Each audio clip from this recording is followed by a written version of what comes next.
देखिए, मैं कोई ज्ञानी नहीं हूं, पर ज्ञान का प्रेमी जरूर हूं।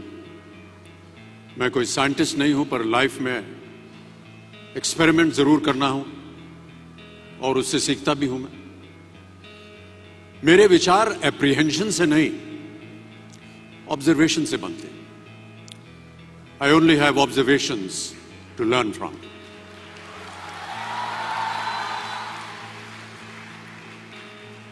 शिक्षा का महत्व मैंने बचपन से ही देखा है।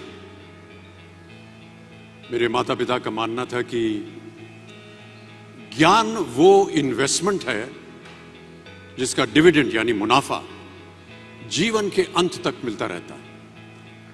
बड़े बड़े गुणी जनों, साहित्यकारों का हमारे घर में आना जाना हुआ करता था। उन्हीं के बीच बैठकर उनसे बहुत कुछ सीखने का मुझे सौभाग्य भी प्राप्त हुआ। मैं ऐसा मानता हूं कि एक सामान्य जिंदगी जीने के लिए इंसान को रोटी, कपड़ा और मकान के अलावा अगर किसी चीज की सबसे ज्यादा जरूरत होती है तो वो है शिक्षा, एजुकेशन। आपके पास यदि धन है तो आप उसे गोल्ड में कन्वर्ट कर सकते हैं। धन हो या सोना, दोनों के कम होने का या खो जाने का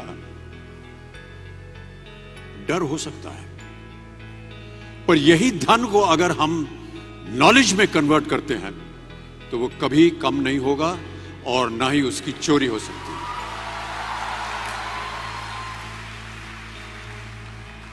Money, ladies and gentlemen, anyone can steal, but knowledge cannot be stolen from you. मैं आपसे पूछूं कि सबसे शक्तिशाली व्यक्ति कौन है? सबसे शक्तिशाली व्यक्ति कौन है?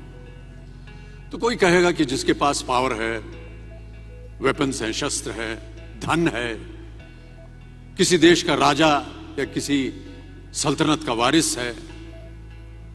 मेरा ऐसा मानना है कि वेपन्स, मनी किसी को पावरफुल नहीं बनाते हैं, या अगर बनाते भी हैं तो कुछ समय के लिए ही बना पाते हैं। दौलत आज होगी, कल नहीं। शस्त्र का ज्ञान तभी तक काम आएगा जब तक वो शस्त्र चल सकता है। Once it is used it becomes absolute. पर शास्त्र का ज्ञान कभी नहीं रुकता। Knowledge can never be obsolete. इसलिए आप सबसे मेरा आग्रह यही है कि सीखते रहिए। ज्ञान का धनी व्यक्ति हमेशा ही सम्मान और आदर योग्य होता है, क्योंकि ज्ञान वो कवच है, वो शील्ड है जो आपके जीवन में आने वाली कठिनाइयों से आपकी रक्षा करेगा। फिर किसी भी शस्त्र की आपको आवश्यकता नहीं होगी।